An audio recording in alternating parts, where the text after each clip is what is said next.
Dakle, izričito zabranjeno traženje takvih. Pa evo ljudi. Visi ću kazati.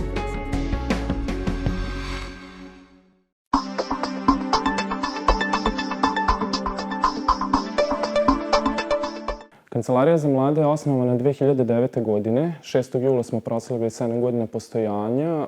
Ona se nalazi u okviru lokalne samouprave, odnosno u službi gradonačelnika našeg. Prostorije Kancelarije za mlade se nalaze u kulturnom centru, da bi prosto mogli da radimo sa mladima u bilo koje doba dana. Od samog starta se nalazi, znači, u kulturnom centru.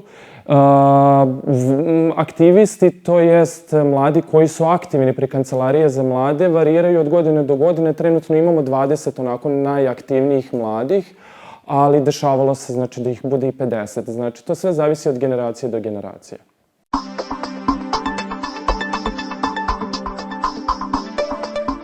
Kikinski omladinski festival je nastao na inicijativu mladih ljudi 2012. godine iz neke potrebe za nekim alternativnim sadržajima muzičkim. On je od samog starta bio humanitarnog karaktera i prikupljala su se sredstva za organizacije koje se bave sa mladima ili udruženja mladih ili za neke pojedince, znači mlade pojedince. Prošle godine smo sva sredstva koje smo prikupili od KOF-a usmerili na Čigru. Znači, njihovi korisnici su kupljena kolica u vrednosti od 50.000 dinara, a ostatak para, skoro 80.000 dinara, smo dali našem mladom i talentovanom Nikoli Tepovcu, koji je bio nekada aktivista Kancelarije za mlade, za put u Sjedinjene Američke Države, gde je osvojio u stvari onu prvu nagradu u robotici, što svi Kikinđani već znaju o tome.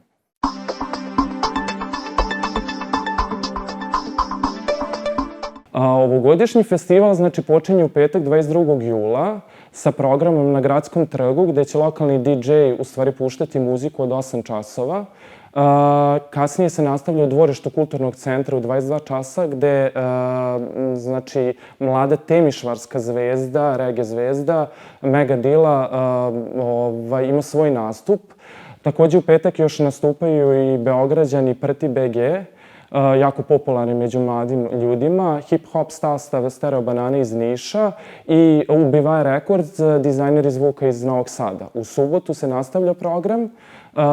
Na Gradskom trgu će od 7:30, znači, imat ćemo dodatan program gde će mladi iz LARP grupe, Live Action Role Play grupe, imati simulaciju srednjovekovnih borbi. U 9 počinje sam muzički program u dvorištu Kulturnog centra sa kikinskim bendovima Green i Antidepresiv. Headlineri ove godine su nam Artan Lili, veoma poznat beogradski noise pop sastav, Joke iz Pariza, koji dolaze i jako vole Srbiju i pričaju na srpskom i jako vole uopšte mentalitet naš. I sam festival završavamo sa dve sestre iz Sombora koji se bave dubstepom i drum and bassom i one se zovu The One.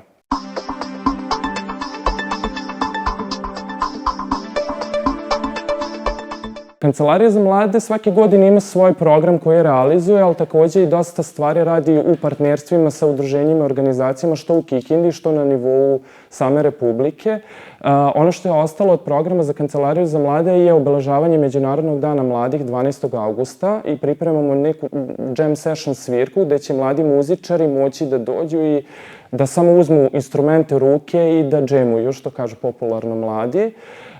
Takođe, realizujemo i konferenciju lokalne akademske mreže. Prošle godine smo prvi put tako nešto radili. U pitanju je konferencija za mlade studente i postdiplomce koji dolaze iz opštine Kikinda i koji treba da napišu neku ideju koja realizuje neke programe za mlade i koja rešava neke probleme mladih na nivou lokala.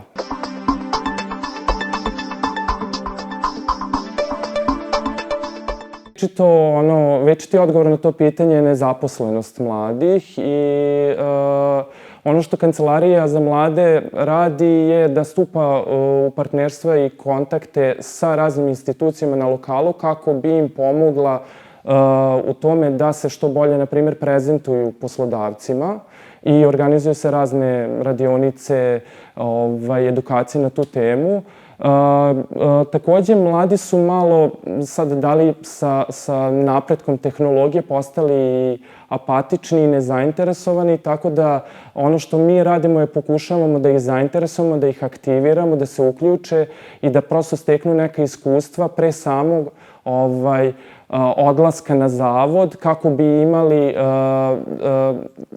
kako bi na što bolji način prezentovali sebe. Da li se izričite zabrinuti